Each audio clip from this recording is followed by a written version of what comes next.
The Double. Here There Be Monsters by Tris McGill. Read by Trillian Skinner. Dair made a cursory check over the locks and wards in Rixian's sitting room once more before he left. Sure, Kieran wasn't Rixian, but that wasn't call to leave him out to dry.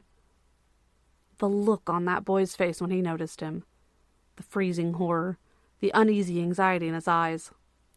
That boy was in over his head, and he knew it. Lawrence knew it. Herbert knew it. All there was to do now was keep the glittering keep glittering clean, and uninvite anyone else that tried to get in. He walked past his suite where his husband he'd not seen in 4 months was hopefully sleeping, and continued down the hushed hallway. There were footsteps clicking ahead. 2 people, just out of time with one another. One of Reese's patrols, nothing to worry about. Dair fiddled with the keys at his hip. The clanging of the metal sang through the hall ahead of him. The guards came around the corner prepared to see someone. Their curious eyes changed when they hit him. Dair waved lazily to them with a warm smile. One he didn't recognize, the other he knew. "Killian, well met." Killian sighed. "Master O'Phelan, you weren't here earlier in the day, were you?" Dair grinned and winked. "Don't worry, I didn't break in on your beat." He heard an "Oi, scald," as he passed them by, and continued down the way a distance more. Then he turned around and came back to a door he had passed only moments before. He'd needed time for Killian and his junior to get out of earshot before he dealt with this problem. He pulled the door open and stepped inside. The guest rooms on this wing were extravagant. This one was no exception. No light invaded the room save dim moonlight from the waxing gibbous. Nothing out of place save a fallen cup. Dair picked the goblet up and put it back, and walked to the wardrobe on the far side of the room. "Now then," he said in a low rumble, taking the key from his pocket. "We're both professionals, so let's take care of this business in a professional manner, aye." He pulled his stiletto knife from its place and held it lightly in his palm as he turned the key, just in case this one got ideas. He hadn't. The knots held good, and the invader remained exactly as he'd been left, trussed and gagged and looking bored. The darkness fell heavier in the wardrobe than in the room, but Dair saw the man's eyes hit the knife in his hand and flick back up. He gestured with his chin at the blade and quirked an eyebrow in a wordless question. "Nah, I'm still more registered than I am Dulaith's man," Dair said, and severed the bonds around the man's wrists. Slowly, the invader removed the gag and swallowed with a grimace. "I'd heard stories to the contrary." Dair shrugged and flipped his knife in his hand, and laid the hilt of it on the assassin's shoulder. "Don't get me wrong, I'll be staying for the foreseeable future. I like the paycheck, and the parties are fun."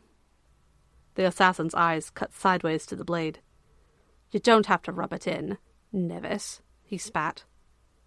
"Rubbing it in makes me less likely to have to rub you out next time I throw," Dair said brightly. "And before you get a smart comment, the only reason I'm not doing that now is because Mark Dulaith said to let you go." "You can't kill me, I'm registered too," the assassin said. "You kept going after you were tagged. First time, I used the pommel." He flipped the knife in his hand and pressed the blade to the assassin's throat. "Second time, it's nothing personal. It's just good business." The assassin looked coldly at him, but a quiver behind his eyes told Dair that he was calculating. Good. He withdrew the knife and slid it back into its sheath with a smirk. "Now, fuck off. I'm tired, and cleaning up bloodstains takes for fucking ever." The assassin finished fumbling with the knots and stood from the cramped wardrobe with a wince and a stretch. "That's that?" he asked, stretching his shoulder across his chest. "That's that, unless you decide you'd like me to show you some properties to lease and broom and that," Dair said, drumming his fingers on his stiletto's hilt. "I'm fucking going. Airlith's tits." The assassin walked past him into the room. "I better not see you again, sweetcakes," Dair said to his back. "Rather go to hell some other way, thanks," the assassin said, letting himself out the window. "I suggest north-northeast. The garden is pretty over there," Dair quipped, and pushed the door open. He stepped back into the hall and closed the door behind him. Heavier footsteps clattered across the marble, and Dair smirked at the corner the moment before Rhys Walker came down the way. He didn't say anything, but the look he gave Dair spoke murder without needing language. "He left heading north a moment ago. He's probably still on the wall," Dair said. "Shut up, O'Phelan," Rhys snapped. He walked by without another word. He'd be making his way to Lawrence's room to be sure the assassin that Dair had just let go hadn't gone to murder the Merc. He wouldn't. It wasn't Lawrence he was here after. Dair made his way back towards his suite wearily, poring over the information he'd gathered, sorting through the heres and theirs and secrets and stabs. The kid seemed nice, genuinely. There were 1,000 questions he could have asked if he was a spy. He hadn't noticed any of the tells Dair had given away. He wasn't trained in subterfuge. He had an elfin grace, but he lacked the carriage of a killer. He didn't have the muscle for it either. His accent was good, but Lawrence's description explained that, and he was more concerned with learning about Rixian than he was with learning family secrets. It was still worth keeping an eye on the boy, but the odds of him being the breach were slim to none. He was more likely yet another poor soul caught in the riptide and pulled into unfriendly waters. He didn't deserve to drown. Dair pushed the door to his suite inn and found it warm with firelight, perfumed with cologne and decorated with his husband passed out on the couch with a liquor bottle. He chuckled and padded across the room and leaned on the back of the couch, watching the dim light from the fireplace dance across Herbert's face. He looked ruddy and blushed and seemed to be sleeping peacefully. He looked exhausted. Dair traced the circles under his eyes in his mind and the hollow of his cheeks. Herbert never ate well when he was gone. Dair swept a lock of red curls back and leaned down to bless his brow with a kiss. "Bertie," Dair whispered. Herbert drew a breath and squinted up at him. A drunken smile crossed his lips. "I knew it," he mumbled, and reached with an uncoordinated movement. "I knew if I'd had more you'd be real." "You're talking like I'm dead, Milsheenan." Dair brushed his curls back again. "I've not been gone that long." "Terence didn't come back," Herbert said quietly. "And who knew what might have happened when you found Claudie? The woman's more ruthless than Lawrence, for God's sake." Dair chuckled and offered Herbert his hand.